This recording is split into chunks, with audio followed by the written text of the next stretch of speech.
Over 1 million working-age Kiwis have stopped contributing to KiwiSaver. This is horrifying. Roughly 30% of its members have given up. New Zealand Super already costs more than every primary school, every secondary school, and every hospital and health specialist service combined. So if we get KiwiSaver wrong, how will Kiwis afford to retire comfortably when A, the government can barely afford it now, and B, many Kiwis aren't even saving for retirement themselves? In this video, I dive into the 5 reasons why KiwiSaver is broken and it needs to change. So let's get into the first reason, the lack of tax incentives unlike every other comparable country. This is, in my opinion, one of the largest structural failures of KiwiSaver that almost nobody talks about. Your KiwiSaver contributions come out of after-tax income. So basically, you're taxed on the 3% contribution when it's earned. On top of that, your employer contributions are taxed at the ESCT rates before it even lands in your account. So if your marginal tax rate is 39%, you paid that on both contributions. This is literally worse than how the US, the UK, and Australia treat super savings. In Australia, employer contributions are taxed at a flat rate of 15%. Employees can make pre-tax voluntary contributions, which are also taxed at 15%. If your salary and concessional contributions exceed $250,000 in a year,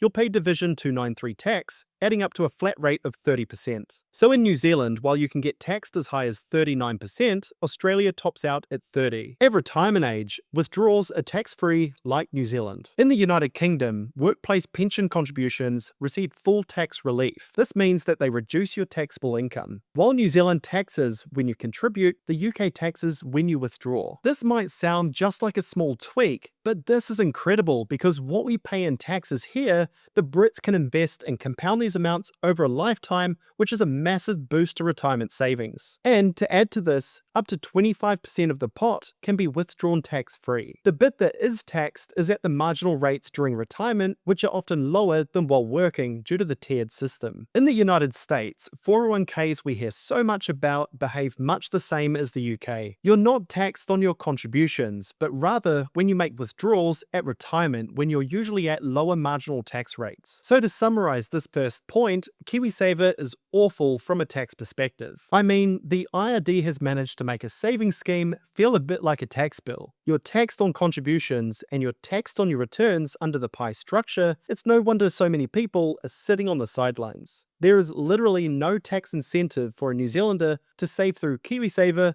versus just investing in regular pie funds outside. This kills motivation, and while Australians are strategically salary sacrificing, contributing to spouse accounts, and finding ways to be tax efficient, we're expected to just get taxed at every turn. No thank you. I'm happy to just invest on my own without the rules. Now, the second reason why KiwiSaver is broken is that 40.6% of members, or 1.4 million accounts, are not contributing. When you take out those already retired, the FMA estimates it's an enormous 30% of working age members. According to the Retirement Commission, this is even worse among self-employed, where only 44% are actively contributing. They don't auto-enroll, they don't get employer contributions, as of course they're their own employer, so with just a government contribution of a couple $100, what's the point? So as a voluntary scheme, many people are not benefiting from what KiwiSaver was set out to achieve, which was helping Kiwis become less reliant on their super and build wealth to fund their retirement. I mean, just look at this from the FMA themselves.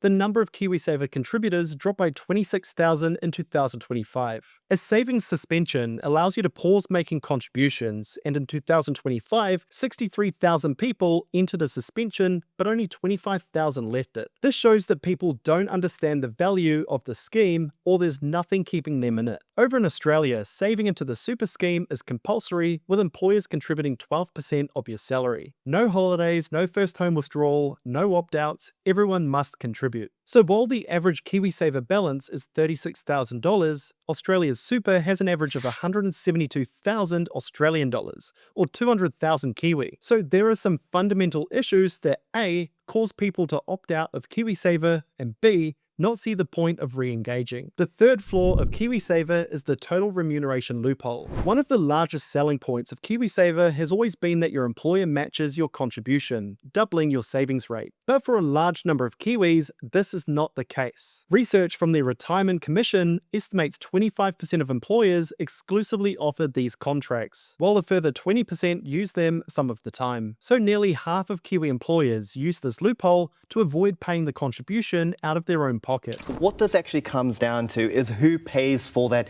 employer contribution. Now, in a traditional contract, your employer pays that on top of your salary. With a total remuneration clause, you actually pay your own contribution. So if you have two employees that both earn $100,000, the one is actually getting $103,000, the other one is paying for their own, so their take-home pay is only $97,000. The Retirement Commissioner, some KiwiSaver providers, and Consumer NZ have all called for this to be banned. The founder of Quarter said eliminating total remuneration could be done tomorrow and would make the biggest difference of all to KiwiSaver. A private member's bill was introduced in 2023 to close the loophole, but it hasn't been passed. Here is mention of the issue in Radio New Zealand from last year and in Stuff just last month. So it's a major issue that is a well-known flaw. The fourth issue with KiwiSaver is government interference. This is a huge fear when I talk to people about KiwiSaver. Your money is locked away till 65. The government can change the rules and you can't do anything about it. When KiwiSaver was launched in 2007, there were 3 headline incentives. First, you got $1,000 for signing up. From 18 to 65, compounding at an annual return of 8%, that would have grown to $37,000 by 65. This incentive was cut in 2015. Second, the member's tax credit was initially dollar for dollar up to $1,042.67 a year. In 2012, this was dropped to 50 cents on the dollar up to $521.43 a year. And last year, it was dropped again to 25 cents on the dollar up to $260.72 a year. This has fallen 4 times. So this is just a quarter of the benefit it was at launch. And third, employer contributions used to be tax-free. In 2012, they introduced ESCT, which taxed contributions at a flat 33%. Aaron Gilbert, a professor of finance at AUT, ran the numbers of what these government changes have cost KiwiSaver members. The difference between joining at launch versus now is $200,000 for the average member. This would have provided an extra $170 a week in retirement. So when the government has a history of fiddling with the scheme, it's no wonder Kiwis are skeptical. Keep in mind that KiwiSaver is just 18 years old, and I have twice as long until I retire, so there's a lot of prime ministers between now and then to play around with the rules. The fifth and final flaw of KiwiSaver is the fees. If you thought taxes were bad, just wait until I tell you about fees. According to Morningstar, across all KiwiSaver assets, the average fee in the December quarter was 0.81%. Now this doesn't sound like a lot, but using this calculator from KiwiSaver Compare, a high fees fund could cost over $100,000 in fees over 30 years. Not so small now, right? And these funds are making an absolute killing in fees. As at the December quarter, it is estimated that KiwiSaver providers will take home over $1.1 billion in fees annually. This is absolutely crazy. Now, to give some credit to the funds, the management fees have generally come down over time, but as they're managing more money, the absolute fee take is only getting larger. In the December 2024 quarter, Morningstar estimated the fee revenue was $980 million. So based on the last year of growth, the revenue of these fund managers is increasing by $200 million a year. So let's hold the applause, as the cost of managing these funds doesn't really scale proportionately with the amount of money they manage. And remember those million-plus dormant accounts from earlier. They're still being charged fees even when they don't contribute. For small balances, those fees may actually exceed the returns, meaning their money is quietly going backwards. So let's recap. Tax-wise, there are much better schemes elsewhere that incentivize participation. Millions are disengaged from KiwiSaver, and the trend only seems to be getting worse. Many aren't getting the full promised benefits of employer contributions on top of their salary, and the government is constantly interfering with the rules, mixed in with large fees being charged by fund issuers. In my situation, I've been on a savings suspension for 3 years since buying my first home. I'm not paid the employer contributions on top of my salary, and I'm not eligible for the government contribution either. So there is literally no benefit to me contributing, and instead I'm investing elsewhere. But for you, KiwiSaver might actually be amazing. That's the problem with it.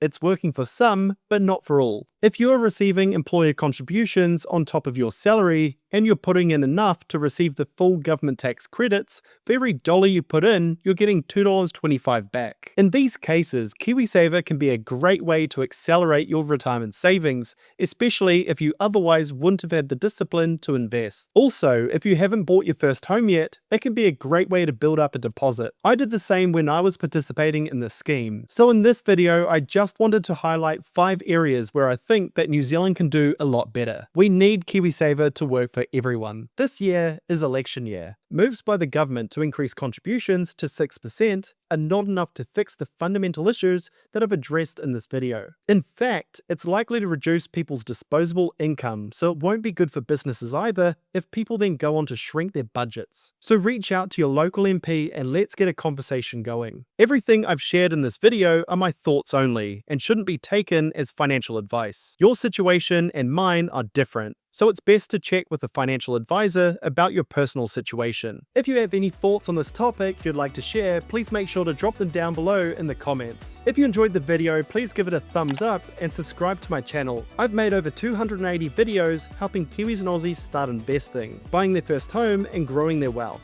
Don't believe the media. Buying your first home is very possible in your 20s, and I managed to do it after just 6 years of working. Watch this video next if you want to find out how I did it. Thanks for watching, and I look forward to catching you on the next one. Cheers.